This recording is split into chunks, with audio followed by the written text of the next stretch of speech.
All right.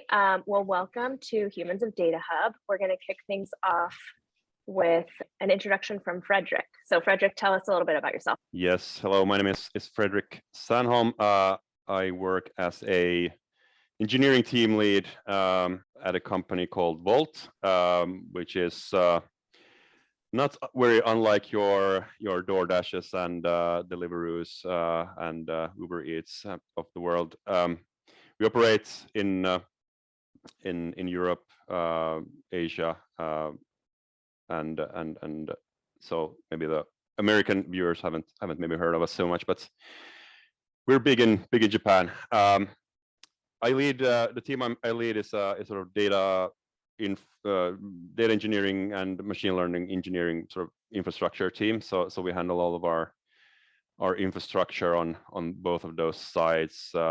Pretty small team, but we consist of like a couple of data engineers, a couple of machine learning engineers, and some DevOps engineers. And maybe tells you a bit about the like focus of the team. Very sort of infra heavy. Awesome. And when did you? So I know that you've been in the DataHub community for a while. When, like, how did you first learn about DataHub? When did you join? What brought you to us? Yeah, sort of a funny story. So it was pretty clear. This goes back like a year and a half or something, and we knew basically at that point already that we needed something to keep track of our metadata.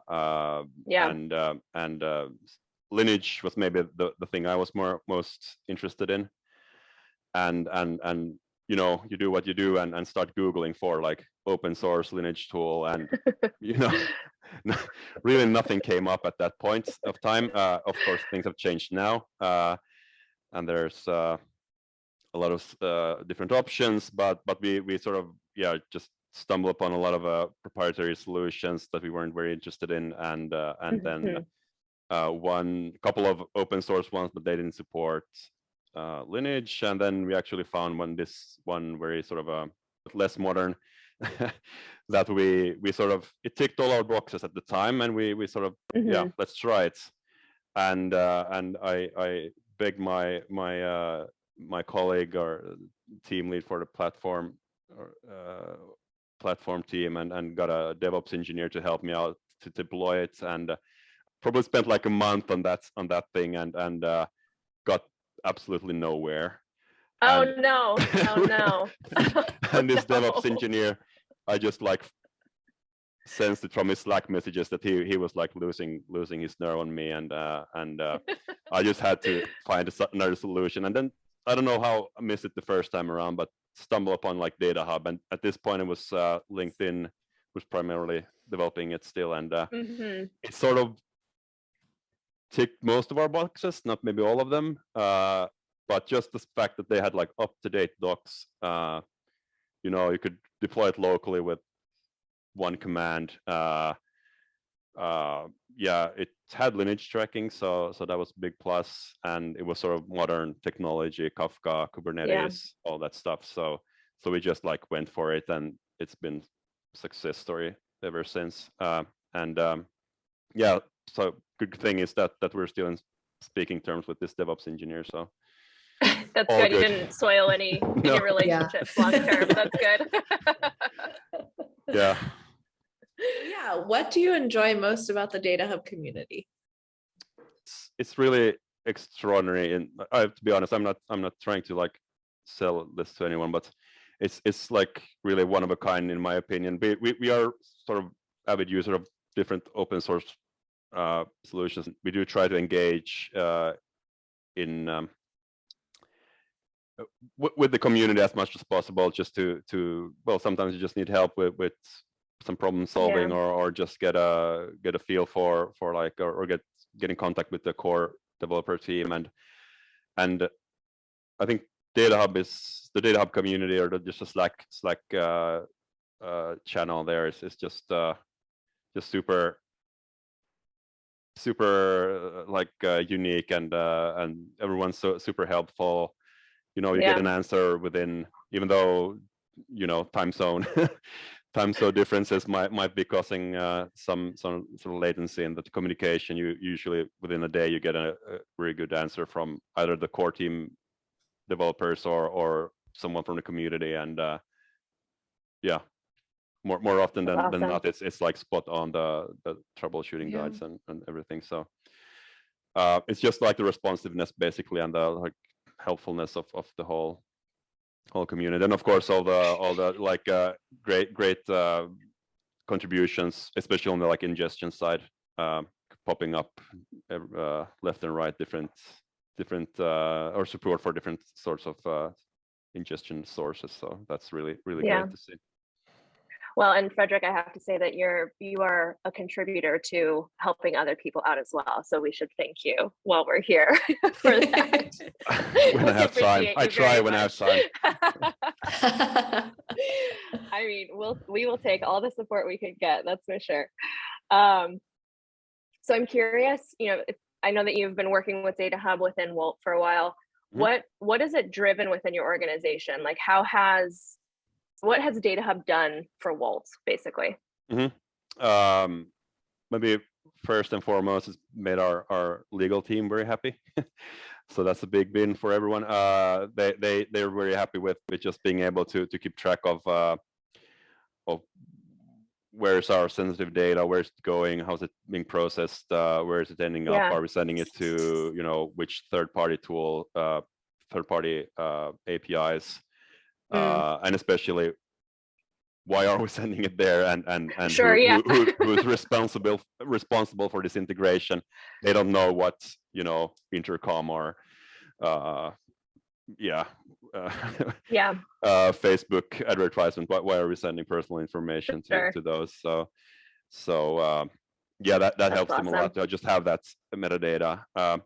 Then of course the discoverability aspect of having this place in very sort of easily searchable format and clear text explanations on all the columns in our Snowflake warehouse. It's just great for onboarding and great for new people joining and not being very familiar with the warehouse or the data in general, so that helps us a lot. And then we've actually implemented a couple of cool sort of technical features around it as well, like related to like data quality monitoring. So cool. So we can keep a look at like the quality in a specific table, and then DataHub has all the metadata that we need, like who's the owner, where's it coming from, which Airflow job is processing it, and things like this, and what is affecting, who is it affecting downstream. Should we maybe stop like a machine learning job because of the data being stale, for example. So this kind of stuff it's impossible to do without this lineage information. Yeah. Awesome. It makes me really happy to know that this is happening in practice, because just selfishly, the reason I joined the DataHub community and joined this team is because I felt the pain of doing all of that manual troubleshooting when something failed, and so it just makes me happy to know that this does work. Yes, it does. Yeah. Fredrik, kind of looking more towards the future, what are you most excited to see happen with DataHub within the next year in 2022? As you might have figured already, we're very keen on this lineage aspect of the product, and I actually have my eye on one particular feature that's, I think it's in progress at the moment. So this possibility to like more flexibly query like all the downstream entities and all the metadata about them. That's one thing that we had to work around a bit in some of our solutions, and we really hoping for like a native solution for that. So that's one where sort of practical thing that we're looking for. We're big Snowflake users, so everything, we're very happy to see all the sort of new feature or metadata collection features that you're bringing in, usage and data quality and all this stuff that's probably in there already, but we haven't really had the time to to take them all into use. Yeah, there's just so much going on. But that's something that we're really excited about, to get some, just a list of the most popular tables and things like this, so we can. I'm excited for all of those things too. And you should come to Town Hall next Friday, because we'll be demoing the downstream impact stuff, which is super exciting. Yeah, anything else? Like what do you have any advice for new people that are new to DataHub? Either getting started with it, getting familiar with it, making it successful within the organization.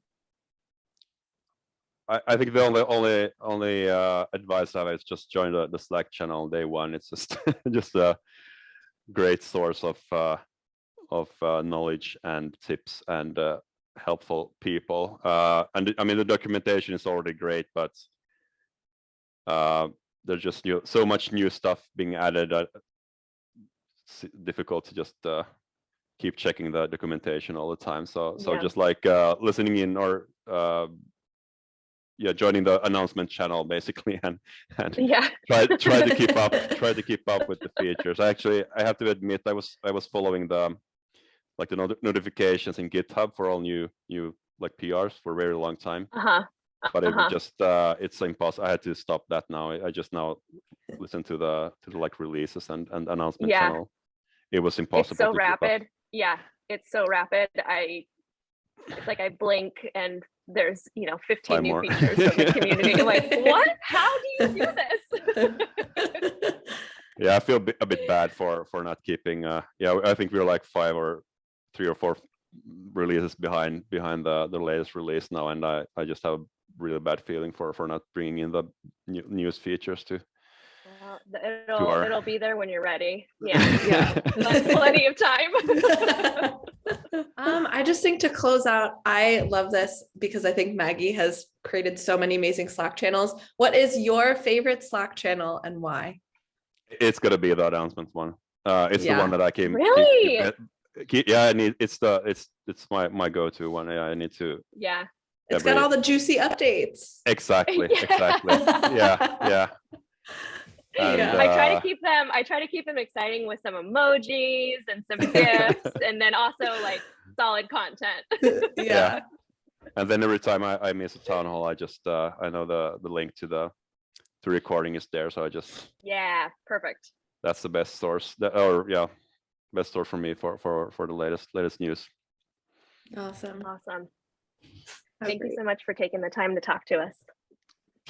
No problem. Thank you for DataHub. All right. Well, thank you, Fredrik. I hope you so enjoy the rest of your evening, and we'll see you in Slack. Absolutely. Have a Bye, good y'all. day. Bye. See ya.